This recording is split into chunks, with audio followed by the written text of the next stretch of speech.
Құрметті қазақстандықтар, партиямыздың лидері Марат Жыланбаев қамау абақтысына отқан күннің өзінде әлі де қысым көріп жатыр. Барлықтарымыз білеміз, 2026 жылдың 4 қаңтарынан бастап соңғы рет аштық жариялаған болатын. Сол күннен бастап мінекей дәл бүгінгі күнге дейін ешқандай хабар жоқ. Шамасына бір рет үймен хабарласып тұратын, ол да тоқтатылды. Ол әрине қысым деген білдіреді. Қамау абақтысында отқан өзінде де мінекей қысым әлі жалғасып жатыр.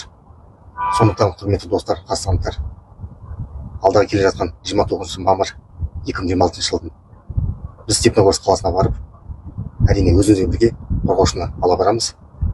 Марат Жыланбайдың қал жағдайын білуге. Дәл бүгінгі күнге дейін әлі қорғаушылар кірмей жатыр, яғни кіргізбей жатыр. Бір емес, бірнеше қорғаушымен барған болатынбыз. Біреуін де кіргізбеді әлі. Соған қарамастан біз алдағы келе жатқан 29 мамыр 2026 жыл біз Степногорск қаласына барамыз. Әрине қолдауларыңыз өте маңызды. Ол қаржылай қолдау. Себебі біздің жолымыз бар, қорғаушыға төлейтініміз бар. Тағы да көптеген заттарға бізге қаржы өте маңызды. Марат Жыланбаевқа бостандық талап етеміз. Алға Қазақстан.